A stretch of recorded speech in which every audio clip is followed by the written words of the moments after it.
Now about this keeping it simple. How simple is this? When practicing solo, your altar is your circle. It's a microcosm of the entire Wiccan spiritual cosmos.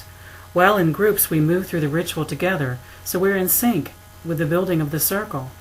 But alone, your altar and you are your circle. This also works for small groups. A word of caution is that if you are working with others in this style, I find the altar as circle works when you are linked to each other spiritually and emotionally. But it doesn't work if you don't have that kind of bond. Standard casting might be necessary according to your relationship with the others in circle with you. Working alone, you would face your altar.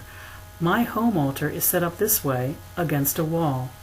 The altar does not have to be against a wall. It can be anywhere convenient for you to place it. With one other person, you might share the same side of your altar, permitting it to remain against a wall if you have it there. You can also work across the altar if the altar is not against a wall or your working seems to call for that balance. Other options could be considered according to the shape of your altar and the small group you are working with. In all examples, the altar can as well be a cloth upon the ground as an actual piece of furniture. And the altar can be of any shape. Let's come back to the example of a solitary's possible altar in kiss mode. Sitting or kneeling before your altar, or standing if it's a taller one, take a moment to ground and center, to know what you've come to do and what you need to leave behind to be fully present. Cast your circle the first time round by honoring the elements on the physical plane, by placing one of their physical appearances on the altar, east around to north. At east, your chosen incense. For me, that's my Japanese incense bowl filled with rice ash and a small bowl of whatever incense I've made for the rite. But it can be as simple as an incense boat with a stick of incense in it ready to go. If you are going to use incense charcoal, that should be lit and brought to smolder before you start your rite, so that when you place it on the altar, it's ready to use. At south, a candle. At west, a bowl with water in it. At north, a bowl of salt. In the microcosm of your altar, which reflects the cosmic macrocosm, you have cast the first layer of circle. Place those objects reverently, one by one, and know as you do that you are honoring the elements they represent. Drop salt 3 times into the water, consecrating it. Together they are the elements which will cleanse your altar space, thereby cleansing your circle. Asperge your altar as you would as if you were asperging a wider circle. Now to mention something you might be reading. I very often see the order of ritual beginning with cleansing, with incense, and then asperging with the salt water. Think about that. Would you first bless your space and then cleanse it? Think of the salt water as a dampening down and quieting of the space, therefore preparing it and cleansing it, and the incense smoke which comes next as the blessing and a lifting up of the space. Of course, you might want to try just what you read in books and go for the cleansing first. See how it feels and know what you are doing and why. As long as it works for you, it is as it should be. For me, cleansing first feels good until the asperging comes on top of it, when that feels like it's dampening it down. So see what it feels like to you. Light your incense using your flame. Don't ever use a mechanical lighter of any kind. This is probably one of the few, maybe even the only, thing which just raises my witchy last nerve. If your candle will not suffice, then at the start when you set up east and place your incense there, also add a small bowl of sand with wooden matches in it.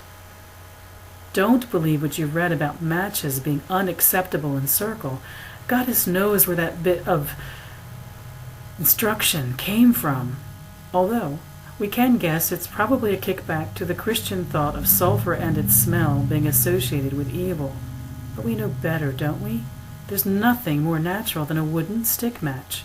and the lighting of one is so satisfying, extending your relationship to fire. A small bowl of matches is always on my altar. Bless your altar with the incense smoke, using your hand to fan the smoke. You have, by these acts, honored the elements and cast the first of your 3 circles, the circle of the physical plane. It settles around you, connected to the representations of the elements you have placed on your altar, and the use of the salt water and the incense to cleanse and bless your altar. I would suggest that to envision this, that as you asperge your altar, you imagine that space radiating out from your altar, wide enough to encompass the space in which you plan to move about, even if just behind you. Then feel the incense smoke as it swirls through that same space. Sit with this a moment until you feel it solidified around you. Raise your burning incense above the center of your altar, offering the elements of air and fire to your 2nd circle. Know that in doing this, you are not honoring the elements as they are on the physical plane, but the elements as they exist on the plane of forces. Take a moment to envision what you hold as the primal energy of air. Feel it move out from the smoke in your incense to its place in the eastern quarter of the 2nd circle. Envision what you hold as the primal energy of fire. Feel it move out from the ember in your incense to its place at the southern quarter of the 2nd circle. Raise your water above the center of your altar, offering the elements of water and earth to your 2nd circle. Again, know that in doing this, you are not honoring the elements as they are on the physical plane, but the elements as they exist in the plane of forces. Take a moment to envision what you hold as the primal energy of water. Feel it move out from the water in your bowl to its place at the western quarter of the 2nd circle. Envision what you hold as the primal energy of earth. Feel it move out from the salt in your water to its place at the northern quarter of the 2nd circle. Air and fire are easier to envision, as you can see the ember, especially if you blow on it a bit, and you can see the smoke. Water and earth are not as easy. If you are struggling, stir the water with your finger, and then envision the elements spreading from the bowl. You can also taste the salt water by touching a finger stirred in the water to your tongue, and then envision the salt of earth moving to the 2nd circle. Sit with this a moment until you feel the 2nd circle solidified. Raise your paten above your altar. Feel the edge of the 2nd circle as the starting place for the circle of mystery. Place your paten upon the altar and hold it there with slight pressure from your hands for a moment. As you do so, that the circle you have begun as the 3rd circle is, by the placement of the paten on the altar, extended to distances beyond. See it widening and then release it. Don't try to imagine where it might end. You say you don't have a paten. I say, yes you do. Fill a shallow bowl with dirt. Trace a pentacle in it with your finger. Line the channel with small amounts of flour or salt. I like salt particularly. I do rune magic this way, etching runes into earth. Or small stones. No dirt? Let's get primal. Search out round things in your house and draw or paint a pentacle on them. Still stumped? Find something round. Often I do this when I'm out of doors and feel the need for a pentacle. If you are looking around the house, a saucer works great. You can give a pentacle life by using the powers of your body. This, my friends, is magic. Blow firmly upon the surface of the plate, feeling air move from you. Blow more softly, feeling the fire that is the warmth within your warming breath touch the plate. Touch your finger to your tongue and trace the outline of the pentagram on the surface of the plate, honoring the element of water.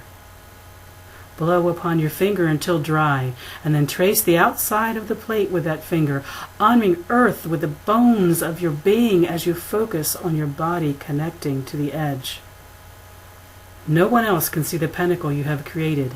It lives in your mind's eye and between the worlds.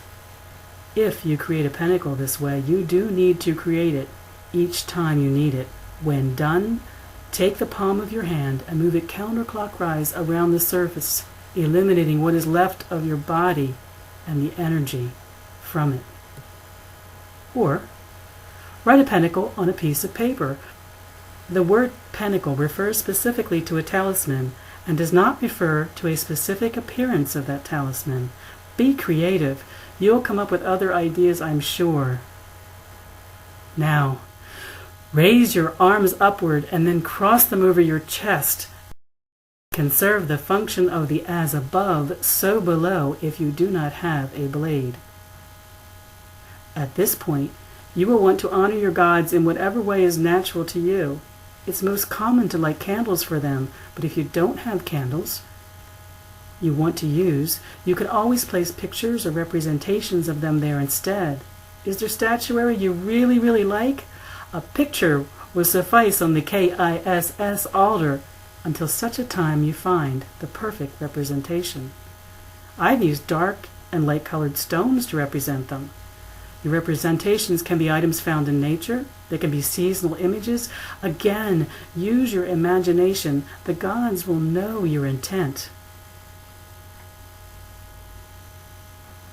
You will fill in these bare bones with the words and motions that appeal to you. You will decide what the rite needs to be for you. At the simplest, I've offered this as a suggestion, as a starting place for those who want to try some formality to their rites. Books are great places for poetry, invocations, charges, and suggestions for work that might be done in seasonal and other rites. Writing your own lends a special power to what you do. Try completely silent rites. Try more formal ones with traditional words. Try more free-form expressions. As long as you know why you are doing what you are doing, the power of your rite will resonate in the place between the worlds. And when it is done, if you've been studying ritual, you know that you take back your circle in reverse order of how you cast it. The most important magical words you can say as you take back your circle are: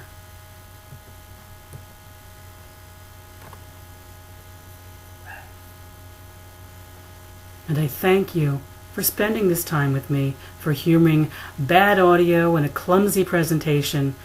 I hope somewhere in this you found something that will be in service to your relation to the gods and what you are creating for yourself as you explore the place of ritual and circle in your life as a solitary or as you experiment with groups.